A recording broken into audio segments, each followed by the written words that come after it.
pero para conocer una mirada respecto de lo que ha ocurrido con estas medidas y para hablar de otros temas también, es que estamos en comunicación con el ex secretario de Comercio Interior y ex candidato a presidente, Guillermo Moreno. Moreno, ¿cómo está? Buen día, gracias por atendernos.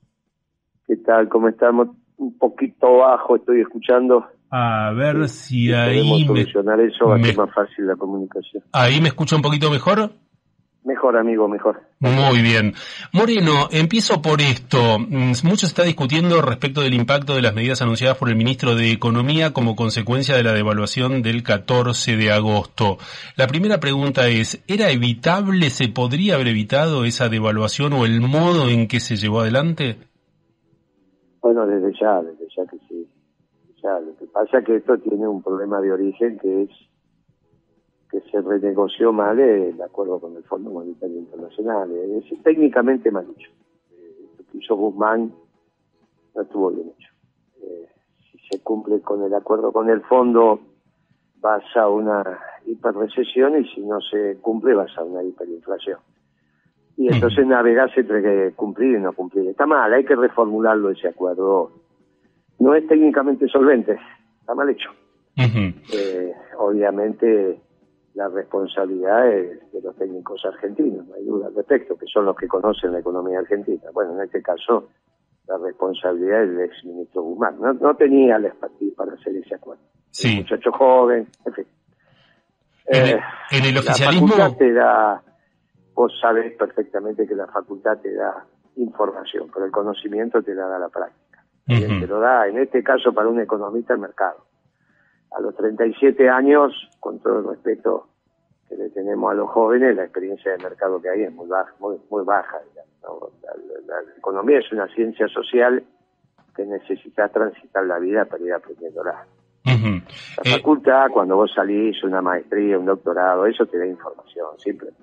¿Está bien? Sí. Es la diferencia entre aprobar las materias en la Facultad de Medicina y operar el corazón. ¿Está bien? Bueno, en la economía es peor todavía. Ahora, Moreno, esta renegociación provocó una decisión en el oficialismo, un sector que no estaba dispuesto a acompañar esa renegociación, pero se terminó imponiendo el sector que acompañó. De hecho, el presidente defendió esa renegociación. Lo que pasa es que los que no acompañaron la renegociación lo tenían que haber dicho antes, porque era la vicepresidenta, no es que era un 4 de copas. Bueno, entonces, ¿qué sirve? No, me opongo. Y sí, ¿cuál era la posición distinta? ¿Cuál era la oferta? Habría que haber estado ahí, metido la cabeza antes, después ya tarde. Claro, si había un tema... Escúcheme, estamos hablando de una vicepresidenta, no estamos hablando de... ¿Está bien? Y estamos hablando de un dirigente que manejaba el bloque, como máximo, que no lo sabían lo que estaban hablando. Sí. No, me mintieron, pero ¿qué tontería es esa de que me mintieron? ¿Qué están hablando? Ahora, Moreno, y usted que la conoce a la vicepresidenta, ¿cómo se explica ese error de cálculo? Porque si había un punto en el que debía haber consenso antes de asumir el gobierno del Frente de Todos, era cómo encarar el problema de la deuda con el Fondo Monetario. Pero escúcheme, usted sabe cómo lo eligió Cristina, lo eligió a través de un Twitter ahí que mandó, un video, qué sé yo, una cosa enloquecida. No sé cómo se le ocurrió tomar una decisión así en soledad. Y sobre un muchacho que es socialdemócrata. Ya no vale la pena, eso es historia antigua. Sí. ¿Por qué Cristina tomó esa decisión en soledad? Nadie se lo pidió. No estaba eligiendo cómo combinar la cartera con los zapatos, estaba definiendo los destinos patrimoniales de la familia y de las empresas argentinas. Tendría que haber hecho las consultas del caso, como se toman las decisiones en cualquier gobierno. Usted piensa que en el gobierno de la década ganada se levantaba el presidente o la presidenta y hacía lo que querían. Es ridículo esto. ¿Y es cómo? Ridículo. Ahora, ¿qué le pasó para pensar que ella podía tomar una decisión y no equivocarse? No sé de dónde salió esa idea. Escúcheme, cuando uno está en ejercicio se pasa equivocando todo el tiempo, por eso tiene todos los ministros, los secretarios, la gente que consulta. Sí. Pero no sé cómo se le ocurrió tomar una decisión en soledad. ¿Y cómo? No sé cuál fue el mecanismo para decir voy a tomar esta decisión y no consulto con nadie. Claro. Supongo que está rodeada de esa manga de alcahuetes que te dicen que todo lo que hace está bien. Supongo que te va te vas desordenando la cabeza. Cuando vos te rodeas de alcahuetes, te pasan estas cosas. Sí, en cualquier caso la vicepresidenta ha reivindicado esa decisión, incluso planteando que un eventual segundo gobierno de Macri hubiera sido peor que este. No, de ninguna manera, está equivocada, porque la elección es un medio, no es un fin. Uh-huh. ¿Qué importancia tiene? Es una situación contrafáctica. El peronismo no se gana para ganar una elección. El peronismo se junta para hacer la felicidad del pueblo y la grandeza de la patria. No, está totalmente equivocada. Eso es para tratar de justificar el error que cometió. Uh-huh. No, de ninguna manera. Sí, seguramente el gobierno de Macri hubiese sido tan desastroso como este. Ahora, lamentablemente esto se le toca al peronismo, terminarse en Milei. ¿Cómo va a seguir reivindicando esto? Está terminando en Milei esto. Uh-huh. O sea, es ridículo lo que estamos hablando. Sí. Terminan en Milei. Imagínense que llevaron al pueblo a la derrota, ¿no? Justamente a eso le quería preguntar, ¿por qué un gobierno que reivindica el Estado presente a nivel discursivo termina inclinándose hacia un candidato que plantea poco menos que terminar con el Estado? Y debe ser porque precisamente si vos salís a la calle y está lleno de pobres tirados por todos lados, tenés que decir eso es culpa del Estado, ¿no? Uh-huh. Porque aparte no había que inventar esta historia del Estado en el peronismo. Perón escribió todo sobre el Estado. Perón dijo, no somos estatistas. Él lo dijo, no, el peronismo no es estatista. Nosotros somos las organizaciones libres del pueblo. Perón enseñó que somos un gobierno esclavo de un pueblo libre, como fue la década ganada. ¿O vos te sentías en la década ganada que el Estado te asfixiaba? Que el Estado era todo. No era así. Uh-huh. A mí cuando Kirchner me da el decreto, por culpa del concesionario hay que rescindir el contrato que vinculaba con Macri, me dijo en 45 días lo quiero de vuelta en la calle, concesionado, Uh-huh. Después se cambió la decisión por esto, aquello, bueno, las anécdotas que pasan, pero esa fue la instrucción de Kirchner, 45 días lo licitamos de vuelta. No se lo quería quedar, Sí. Moreno, ¿usted considera que Alberto Fernández es socialdemócrata y eso explicaría en parte el fracaso de esta gestión de gobierno? ¿Cómo caracteriza a Sergio Massa? Sergio Massa es un muchacho que está en formación todavía, va a vivir, si se cuida va a vivir más de 100 años. Es lo mismo que Milei, todavía son muchachos jóvenes. Uh-huh. ¿Qué querés que te diga? Como decía, empezó en la UCD, tiene una visión quizás un poquito más neoliberal, pero darle esa conceptualización a Massa me parece que es demasiado. ¿Está bien? Uh-huh. Alberto ha confesado que es socialdemócrata, no es que lo digo yo, ¿no? Él lo dice. A mí me lo dijo hace más de 30 años. Uh-huh. Ahora, públicamente se lo dijo cuando ya era presidente a Fontevecchia, ¿no? Se lo dijo un par de veces que le hizo ese reportaje que suele hacer el dueño de Perfil. Bueno, no es que lo digo yo, lo dijo él. Sí, que es heredero antes de la cultura hippie que de las verdades peronistas. Bueno, sí, entre otras pavadas dijo eso, ¿no? Imagínate vos. Uh-huh. Eso no significa nada. ¿Qué significa ser heredero de la cultura hippie? Una cosa desopilante. Sí. Es que hay una doctrina hippie. Una cosa increíble. ¿Y qué pero perspectivas? Que es socialdemócrata, sí, eso es profundo. Lo de los hippies es una tontería. Pero lo de ser socialdemócrata es muy profundo. Uh-huh. Es muy profundo, es toda una cosmovisión. Es la posmodernidad. Es esta historia de que no tengo raíces porque el pasado ya fue y no planifico porque no creo que venga el futuro, solo se vive el presente. No es un tema menor. El peronismo que siempre planificó terminó en manos de un posmoderno que dice que no le gusta planificar. Sí. Ahora, que no cree en la planificación. No es tema menor esto. Sí. ¿No es? Pero justamente, ¿se puede planificar? ¿Hay margen de planificación con una inflación de 3 dígitos? Bueno, precisamente planificar para no tenerla, ¿no? Uh-huh. Es al revés. Vos planificás cómo no tener una inflación de 3 dígitos. Es exactamente al revés. Sí, bueno, este gobierno le declaró la guerra hace ya más de un año. El gobierno anterior dijo la inflación es un problema que se resuelve muy fácil porque la mayoría de los países no tienen inflación. Claro, y sin embargo uno la duplicó y el otro la triplicó. Tuvo doctrina, amigo. Si vos juntás un marxista y un liberal en el mismo gobierno, ¿qué querés que salga? No sale nada. Uh-huh.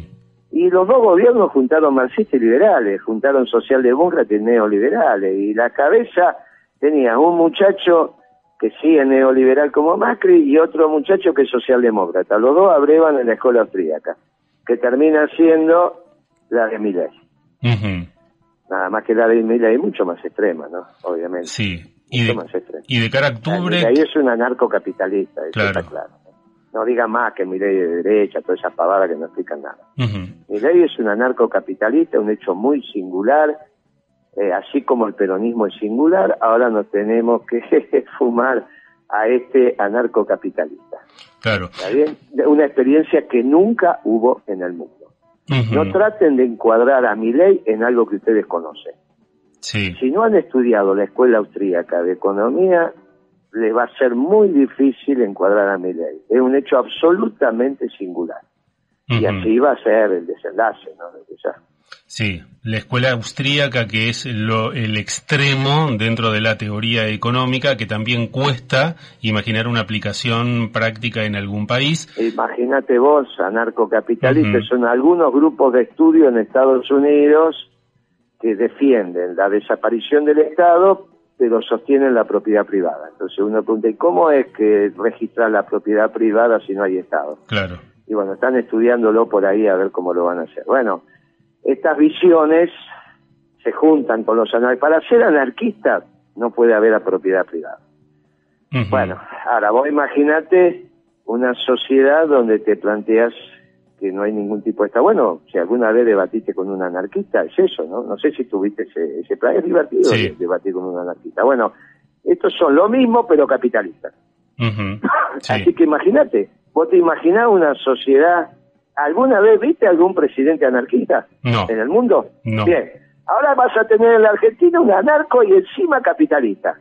Claro. Una cosa, bueno, todo eso producto de que a Cristina alguna vez se le ocurrió que tenía que ser Alberto Fernández presidente. Mirá vos. Y después todavía dice que bueno, que tenía que tomar una decisión, que era así, que qué sé yo, que sé cuánto. Mirá Uh-huh. dónde nos mandó. Ahora, Moreno, ¿cuánto valor Porque le no da? hace culpa de Alberto Fernández, esto, ¿no? Obviamente. Sí, sí. Claro, ese chico que todo el mundo lo conocía, sabía que no estaba preparado para ese caso. ¿Cuánto valor le da usted a los atenuantes que viene mencionando Alberto Fernández sistemáticamente, por ejemplo, la herencia del Fondo Monetario Internacional, la pandemia, la guerra, la sequía? Que si te digo tendiendo a cero, a vos no te va a gustar.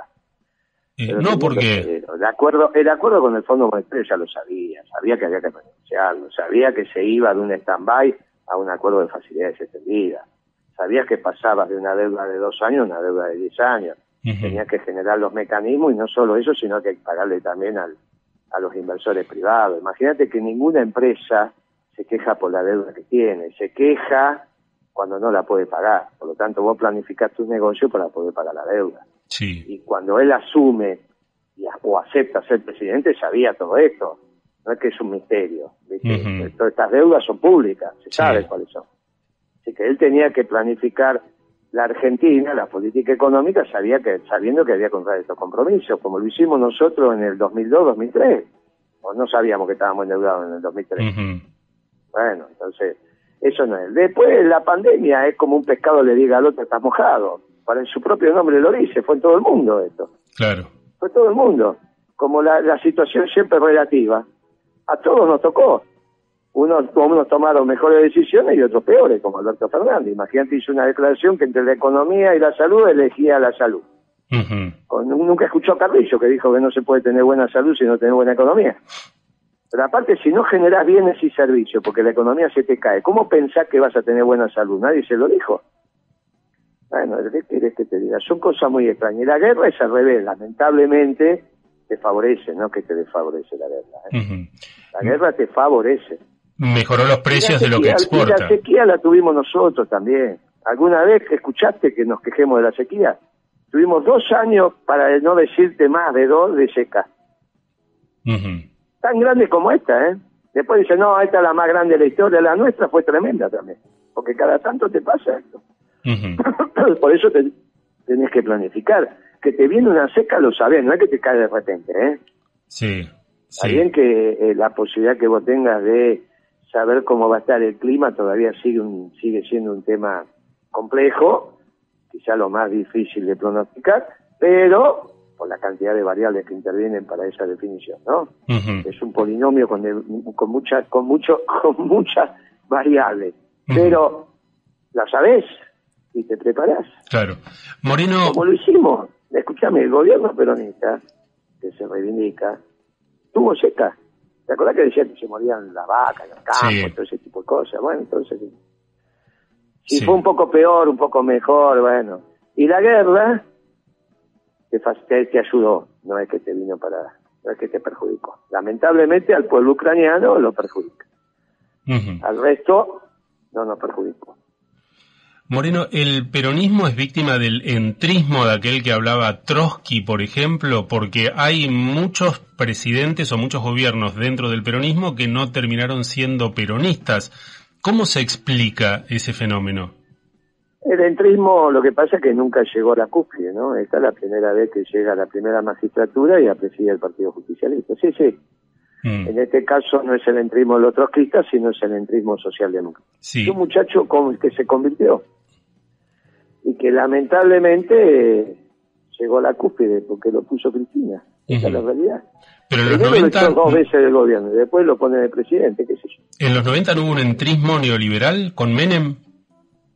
Lo que pasa es que hay, primero, si había un entrismo neoliberal te ganaba todas las internas. Este no dio ninguna interna. Segundo, el mundo se hizo de un solo color. Y para pelearse con el mundo hay que se Perón. O sea, el único que le pudo decir al mundo, ustedes dos están equivocados, después de ganar la Segunda Guerra Mundial, se lo dijo a la Unión Soviética y se lo dijo a los norteamericanos, se llamó Perón. Ahora hay que ser Perón para eso. ¿Qué quería? Que Menem se peleara con el mundo.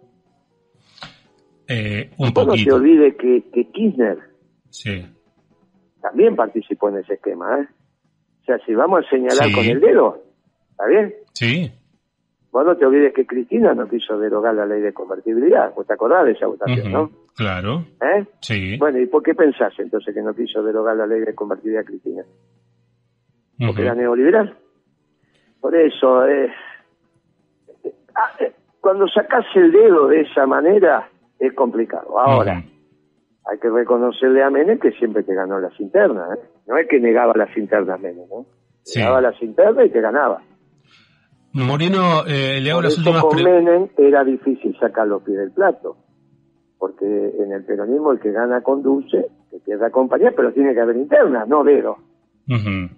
Sí. Nosotros en el Partido Justicialista nos habíamos puesto de acuerdo que iba a haber internas, unas pasos competitivas, y si no iba a haber consenso entre todos los dirigentes. Yo era consejero nacional del partido, ¿eh? O sea que te lo digo porque lo hemos hablado. Igual y nos habíamos puesto de acuerdo. En los 90 no fue tan el que gana gobierna y el que pierde compañía, porque hubo decisiones importantes, bueno, Chacho Álvarez, Bordón. Claro, no, yo te digo por qué. No, yo te estoy diciendo por qué no aparecían otras fórmulas dentro del Partido Justicialista y situaciones. Iban por afuera, el grupo de los 8 fue el primero, con Chacho Álvarez y todo este grupo, ¿no? Que después fue la alianza y que así fracasó también. Pero vos fijate que Chacho Álvarez, que condujo ese grupo de los 8, no cambió el plan económico. O sea, le parece ser que lo que le molestaba de Menem era otra cosa, pero no la convertibilidad. Exactamente. No, terminó con el mismo ministro de Economía que era Cavallo. Cuando vos decís hubo gente por afuera, sí, fue el grupo de los 8 que terminó bancando después hasta el final la convertibilidad. Claro. Entonces, ¿de qué se diferenciaba de Menem el Chacho Álvarez? Porque en economía fue lo mismo. Sí, exactamente. No le gustaba qué cosa, no le se gustaba. fue por la Banelco.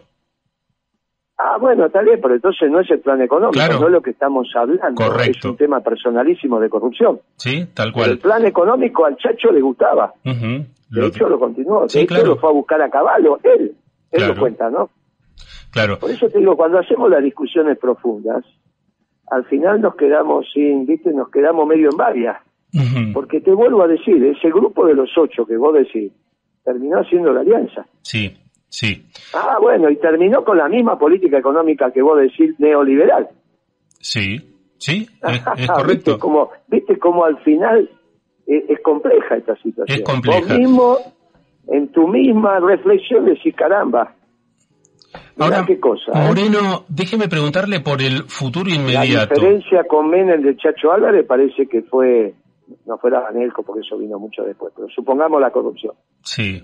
Esto no era lo que estábamos discutiendo, no estábamos discutiendo eso, sino el neoliberalismo. Sí, el entrismo. Correcto, correcto. Sí, bueno, viste, pero por eso...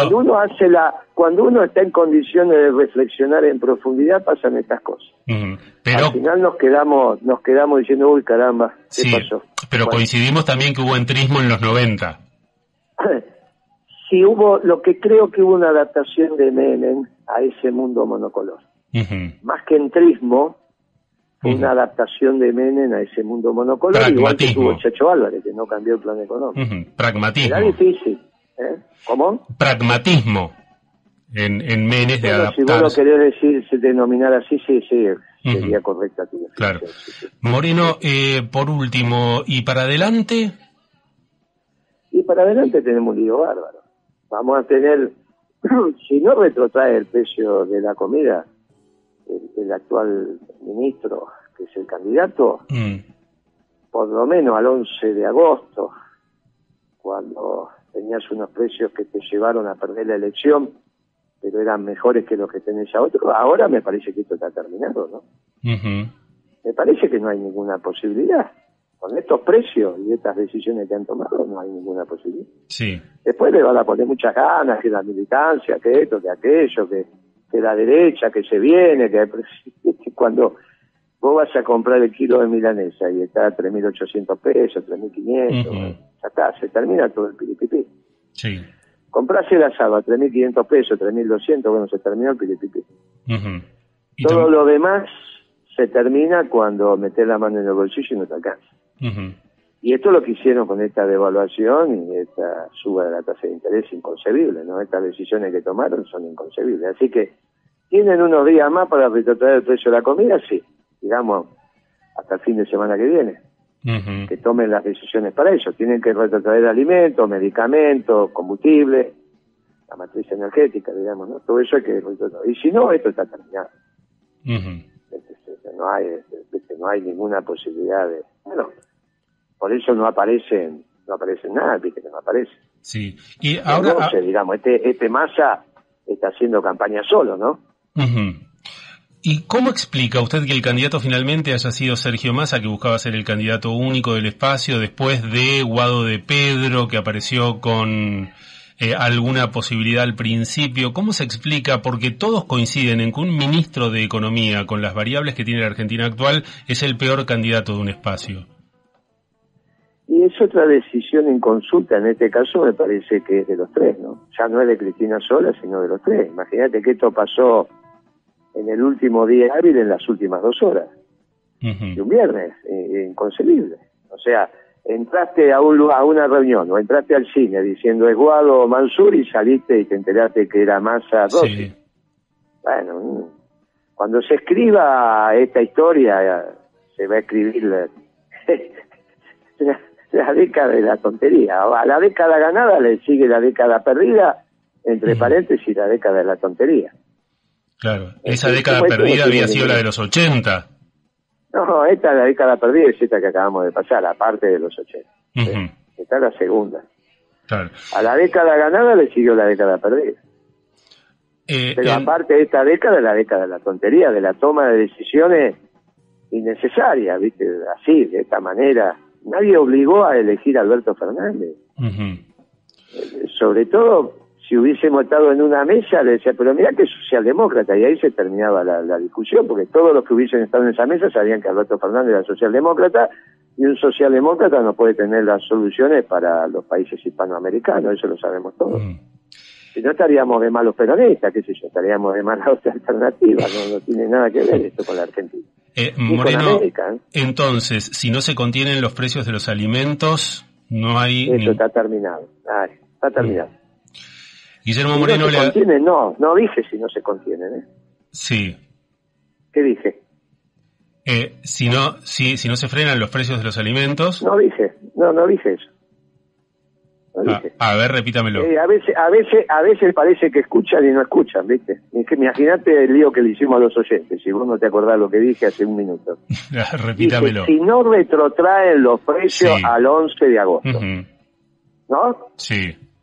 Dije eso, ¿no? Si no se contienen, si no. Dije, de cualquier si no manera, se retrotraen. De cualquier manera, parece que la negociación está muy dura, incluso para aceptar una suba de 5% mensual. Imagínate vos. Entonces, si yo digo que hay que retrotraer, claro, y ellos quieren todavía subir, imagínate cómo va a ser esto. Guillermo Tienen Moreno, que retrotraer los precios al 11 de agosto. Está claro. Eran unos precios malos porque perdiste la elección. No es que ahí ganaste la elección, la perdiste. Sí. Pero después hiciste un desastre. El lunes hiciste un desastre. Devaluaste y subiste la tasa de interés y hiciste un desastre. Entonces ahora hay que retrotraer los precios al 11 de agosto. No lo quieren hacer, listo, no les da que esto, que aquello, bueno, esto está terminado. Guillermo Moreno, le agradezco estos minutos. Chao, amigo, hasta luego, hasta la próxima. Hasta Gracias. la próxima, que esté muy bien. Bueno, Guillermo Moreno, ex secretario de Comercio, Interior, ex candidato a presidente.